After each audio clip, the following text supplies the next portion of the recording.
Pag-usapan din natin. O eto, diinan natin to. Hindi nyo ba napapansin bakit atat si Trillanes sa ICC?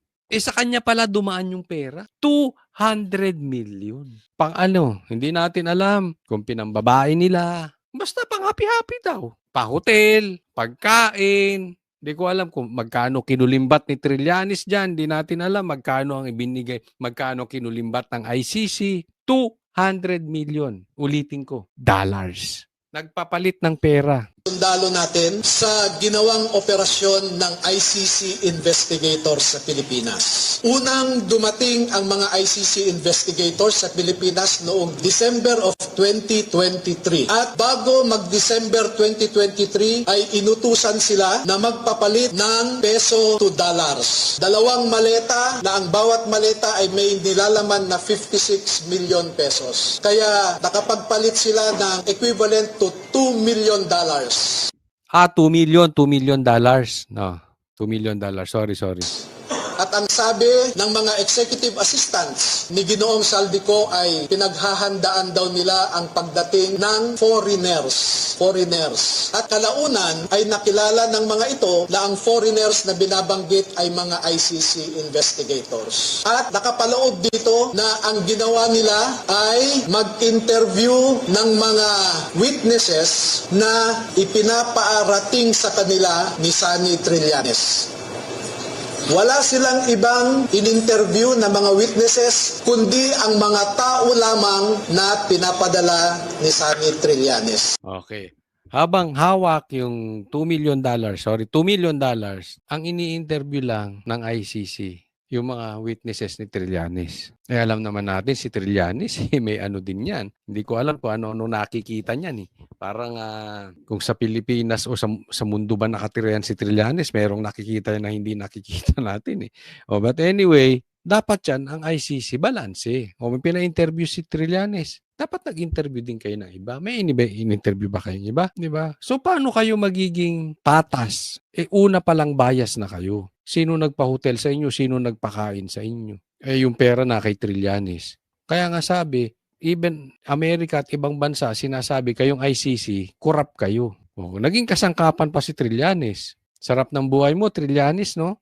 At ibinigay kay Sunny Trillanes ang pondo para sa pag-asikaso sa mga ICC investigators na ito. Kaya naman po, lahat ng sasakyan na ginamit, lahat ng hotel accommodations ay sinagot ni Saldico at saka ni Sunny Trillanes. Napansin din po nila na lahat. So si Saldico na isa sa mastermind kasama si Trillanes. Alam mo, Saldico, this is the right timing magsalita ka na. Itodo mo na. Kasi napapangalanan ka na talaga, nag-deliver ka sa Ilocos Norte. Diba? Aminin mo. Kasama mo si Trillanes. Isang mastermind at isang Trillanes, magkakasama kausap ang ICC. Aminin mo. Kung gaano kadumi yung ICC at kung gaano kadumi yan si Trillanes, hindi po pwedeng wala kang alam. Saldico, nawala ka na. Kailan ka magsasalita? Ng mga pag-interview ng ICC investigators ay sa mga pribadong lugar. Wala man lang government office. No, di ba? Official yan, ICC. Dapat sa opisina. Dapat nga, nai-interview pa ng media yan eh. Alam mo, ang galawang pasikreto, ibig sabihin, illegal. Ang galawang pasikreto, ang ibig sabihin, nakakahiya. At makikita po ninyo ang madalas na pag-deliver nila ng mali-maleta at minsan mga paper bags naman na mga pera patungo sa mga nag-aalaga sa ICC investigators. Lahat ng pagkain nila, lahat ng ginamit nilang sasakyan, lahat ng hotel, lahat ng mga condominium units ay sinagot ng grupo ni Sunny Trillanes at saka ni Saldico. Nako, sabit ka, Trillanes. Pero tingnan natin tong next balita kasi may connection po ito. Sige. Pag-usapan natin, eto namang sagot ni Trillanes tungkol doon sa sinabi na kasabwat siya or sa kanya dinideliver yung pera para itong 2 million para sa ICC. Pakinggan natin. Pero habang pinapakinggan natin etong balitang ito, be very observant. May mapupuna kayo dito. Ha? Obserbahan nyo lang. Panuorin nyo mabuti. Maring itinanggi ni dating Senador Antonio Trillanes na tumanggap siya ng 2 milyong dolyar mula kay dating Congressman Zaldico para sa investigasyon ng ICC sa kaso ni dating Pangulong Rodrigo Duterte. Nagugat ng aligasyon sa press conference ng 18 nagpakilalang dating miyembro ng Philippine Marines. Ayon sa affidavit ng mga Marines na inilahad ng abogado nilang si Attorney Levito Baligod, tumayo sila bilang mga executive assistant noon ni dating Congressman Zaldico. Inutusan naman silang magpalit ng 2 maletang may tig 56 million pesos na katumbas ng $2 million.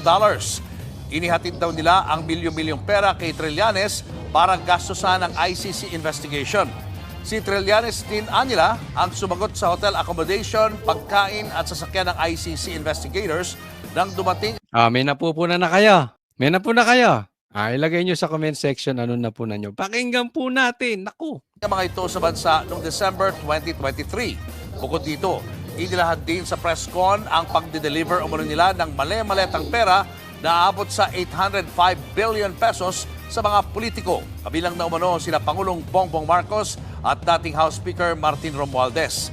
Hinatid pa raw nila ito sa bahay ng Pangulo sa Forbes Park at maging sa Ilocos Norte. Dati nang pinabulaanan ng Malacanang ang mga aligasyong ganito. Magsasampa naman si Trillanes ng cyber libel cases laban kina Baligod at sa mga ex-marine sa pagpapakalat umano ng maling impormasyon. Ayon pa sa dating senador, gusto lang nilang siraan ang nangyayaring pagdinig ng ICC laban kay Duterte. Yan ay meant to discredit the ICC in light of the ongoing confirmation of charges hearing. May napansin na kayo. Napansin nyo na. Hindi nyo napansin. Ako ito ay aking opinion lang. Kasi gusto kong ibalita ito. At naghahanap talaga ako ng news patungkol dito sa 18K. Itong 18 ex-Marines. Wala talaga akong nakita.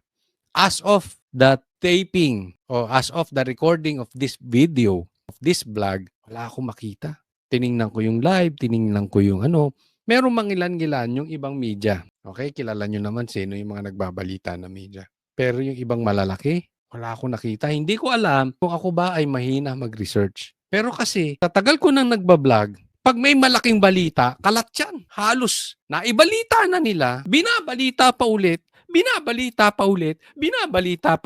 paulit-ulit. Minsan nga 5 times yung isang balita.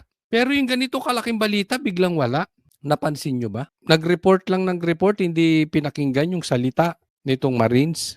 Tapos pagdating kay Trillanes, pinagsalita. Tapos, etong paratang nila kay Bongbong, sinagot na rin nila in behalf of Bongbong na itinanggi ito ng Malacanang. Ang punto ko lang, ang hirap na nga humanap ng balita nitong sa 18K. Tapos may nagbalita, hindi nyo pa pinagsalita. Hinayaan nyo na lang sanang madinig din. Dati naman nilang ginagawa. Baka nga nag-aantay muna. Di natin alam. Baka bukas. O baka mamaya, pagka-upload ko nito, baka meron na silang balita. Pero inantay muna nila yung oras Yun ang issue dito, inantay yung oras. Ano binabalita patungkol sa vlogger? Yung ganito kalaki, dapat ito ang pinakamalaking balita ngayon. Kung bagat sa newspaper, anong panahon ko uso pa newspaper, alam ko maraming manunood dito kaedad ko. Front page yung 18K. Ngayon wala silang balita. Parang nagbalita lang ganito kakapiranggot. Parang masama pa ang loob. Si Trillanes pinagsalita. Nadinig mo yung boses ng Marines, hindi. Baka mahinala ako mag-research. Kasi nakita nyo yung timing. Sa lahat ng araw, ngayon nila ilalabas yan. Last year pa yung mga male-maleta na yan. Wala silang na-mention. Then ngayon, como merong ICC proceedings, biglang may ganyan. Hindi, ang sagutin mo, totoo ba? Totoo ba na tumanggap ka ng maleta? Kasi meron silang ebidensya. At hindi magsasalita yung Marines na yun kung wala silang ebidensya. Kitang-kita naman. Talagang todo ka sa ICC. At syempre, ibig sabihin, madalas kayo magkasama ni Zaldico. So hindi natin alam, baka marami silang pictures na magkasama kayo ni Zaldico na dinideliver nyo yung pera at kasama yung ICC. Sabi ko, mastermind lagi mong kasama. Hindi natin alam kung paano patutunayan ito. Pero posible patutunayan ito ng mga ex-Marines. Hindi natin pwede palagpasin yan. So, hindi po tayo madidistract dito. Oo, edi magdemanda ka. Puro ka naman demanda eh. Yung mga dinimanda mo nga, na-dismiss na eh. Mr. Demanda. At hahabulin natin itong mga ito. Okay yan. Sige, habulin mo. Itodo mo paghabol. I-demanda mo pa na magkalabasan ng ebidensya. Ako, pakiusap ko lang sa inyo, wag natin tantanan ito. Wag natin tantanan. Tulungan natin yung mga Marines kumalat yung balita. Hanggang sasagutin nila bongbong. Oh, baka mamaya sagot naman nila yung baho ng Marines. Yung demanda ng Marines. Hindi maganda yon.